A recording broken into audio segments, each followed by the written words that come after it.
बिस्मिल्लाहिर्रहमानिर्रहीम अस्सलाम वालेकुम। सुप्रीम कोर्ट से मैं हूं इब्रार हुसैन अस्तोरी। और नाज़रीन, आज सुप्रीम कोर्ट के आईनी बेंच के सामने एक बार फिर इमरान खान के अहम मुकदमात की समाअत हुई है। एक केस था पाकिस्तान तहरीक इंसाफ के हवाले से, जो फौजी अदालतों में सिविलियन का ट्रायल चल रहा है, उस हवाले से केस था। आज हुकूमत भाग चुकी है, हुकूमत के वकील भाग चुके हैं अदालत से। इसकी तफसीलात आपके सामने रखूँगा। और दूसरा अहम केस था इमरान खान को अडियाला जेल से खैबर पख्तूनख्वा मुंतकिल करने के हवाले से।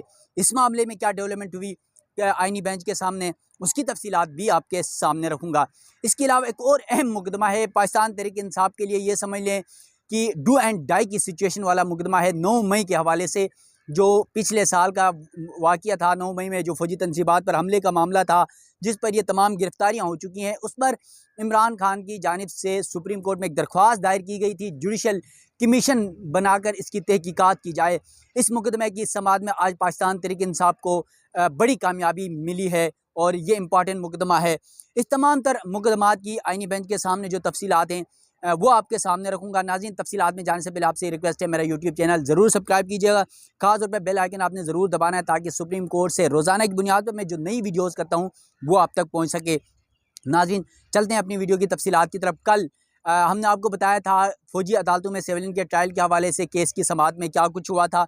2 मामलात सामने आए थे। एक तो हुकूमत की जानिब से ये कहा गया था कि जो फ़ौज की तहवील में पाकिस्तान तहरीक इंसाफ के कारकुनान हैं, उनका ट्रायल मुकम्मल हो चुका है। सुप्रीम कोर्ट ने फैसला दिया था और उस फैसले के बुनियाद पर फैसला नहीं दिया गया फौजी अदालतों की जानिब से। तो अदालत हमें इजाज़त दे कि फ़ौजी अदालतों में जो ट्रायल मुकम्मल हो चुके हैं PTI के कारकुनों के हवाले से, उसका फ़ैसला सुनाया सकें।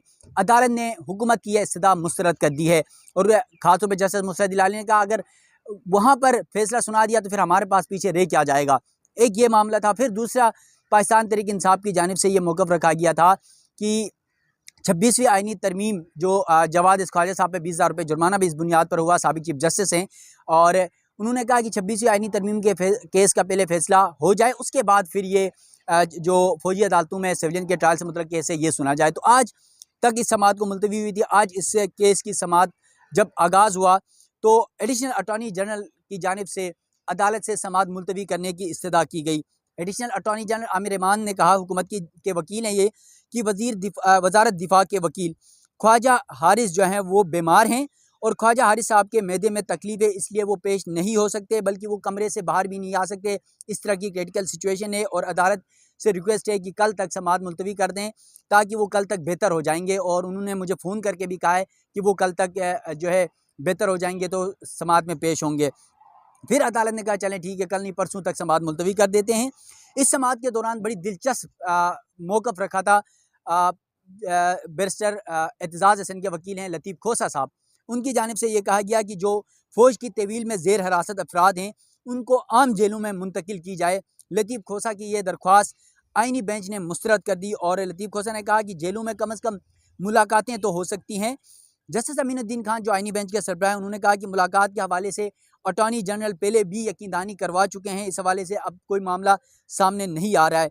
फिर कहा कि मुकदमा सुन रहे हैं, फ़िलहाल किसी और तरफ ना जाएं, और ये मामला परसों यानी जुमरात तक मुलतवी किया गया। तो उसके बाद सुप्रीम कोर्ट में, क्योंकि आपको पता है कि पाकिस्तान की सियासत हो, पाकिस्तान का मीडिया हो, पाकिस्तान के आम लोग हों, 2 ही चीज़ें बेस होती हैं, या तो इमरान खान के हक़ में बात होती है या इमरान खान के ख़िलाफ़ बात होती है। एक ही टॉपिक होता है, वो इमरान खान। तो आजकल सुप्रीम कोर्ट के आईनी बेंच में भी टॉपिक इमरान खान ही चल रहा होता है।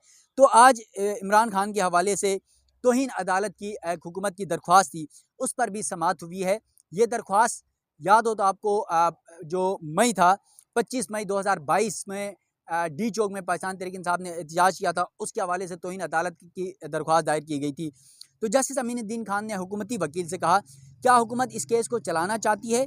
जिस पर additional attorney general Aamir Rahman ने कहा, हुकूमत संजीदगी से दरख्वास्त की पैरवी करेगी।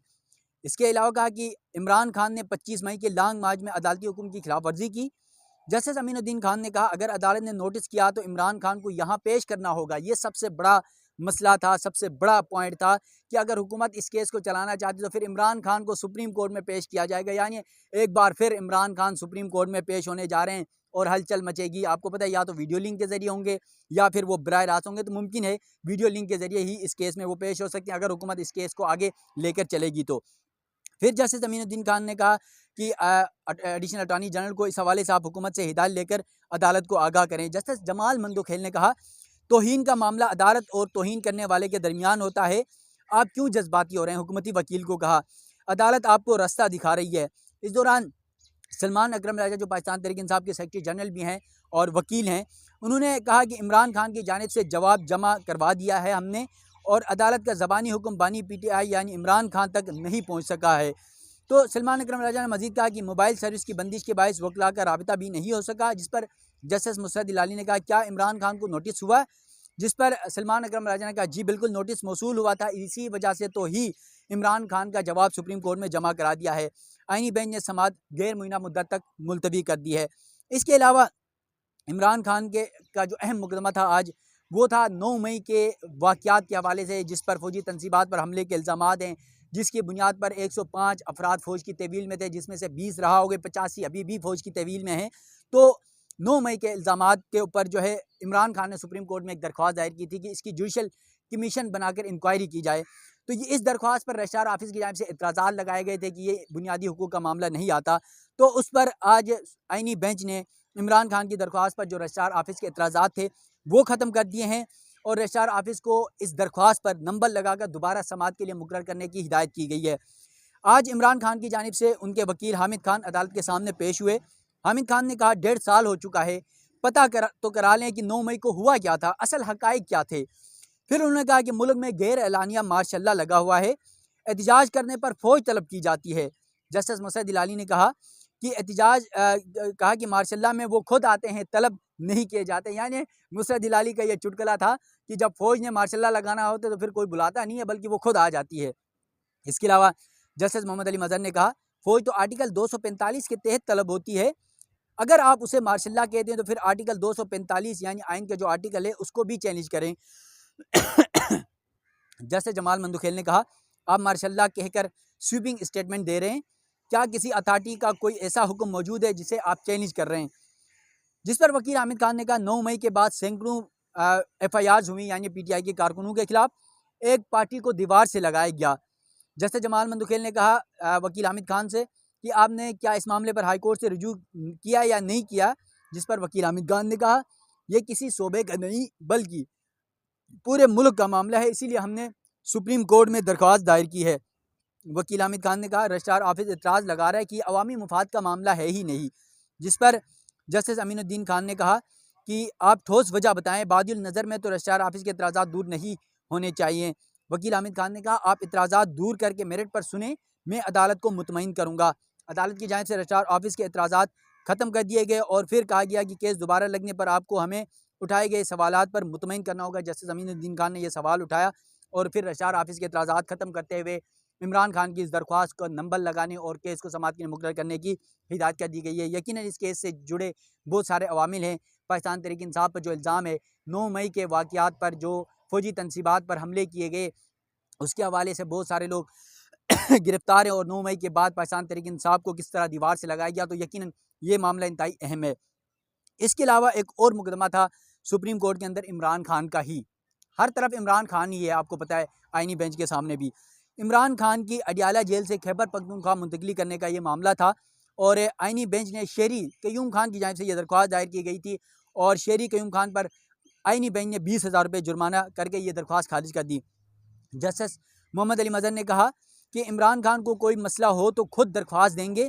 इमरान खान के 3 वकला आज भी मुख्तलिफ मुकदमात में अदालत के सामने पेश हुए, मगर किसी वकील ने ऐसी कोई दरख्वास्त या ऐसी कोई बात नहीं की।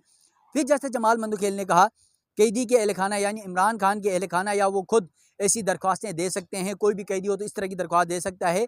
जिस पर दरख्वास्त गुजार कयूम खान की जानिब से कहा गया कि ये कौमी मसला है, किसी की ज़ात का मामला नहीं है। जैसे जमाल मंदोखेल ने कहा कि कौमी मसाइल आप रुकन असम्बली बनकर सोचिएगा, ये तमाम तर मामला हुआ, और अदालत की जानिब से यह दरख्वास्त खारिज कर दी गई, और 20,000 रुपये दरख्वास्त गुजार कयूम खान पे जुर्माना किया गया। तो ये आईनी बेंच के सामने कुछ अहम मुकदमात है इमरान खान के हवाले से। सुप्रीम कोर्ट में यकीनन आज 3 से 4 मुकदमात थे, वो तीनों चारों इमरान खान के गिर्द ही घूम रहे थे, चाहे वो फौजी अदालतों का मामला हो, चाहे वो खैबर पख्तूनख्वा में से यानी अडियाला जेल से खैबर पख्तूनख्वा मुंतकली का मामला हो, या फिर 9 मई के वाक़यात के ऊपर जुडिशल कमीशन बनाने का मामला हो, तो ये तमाम तर मामला इमरान खान से ही लिंक करते थे। या फिर मई 2022 का जो केस था 25 मई का, जिसमें इमरान खान का एहतजाज था, मार्च था डी चौक का, उस एहतजाज पे तौहीन अदालत की हुकूमत की दरख्वास्त, ये तमाम तर 4 मुकदमात इमरान खान से रिलेटेड थे। आज आईनी बेंच के सामने इन तमाम तर मामलात की तफसीलात मैंने आपके सामने रखी। मज़ीद जो सुप्रीम कोर्ट से डेवलपमेंट होगी उस हवाले से भी आप नाज़रीन को आगाह करूँगा। सुप्रीम कोर्ट से मुझे दीजिएगा इजाज़त। अल्लाह हाफ़िज़।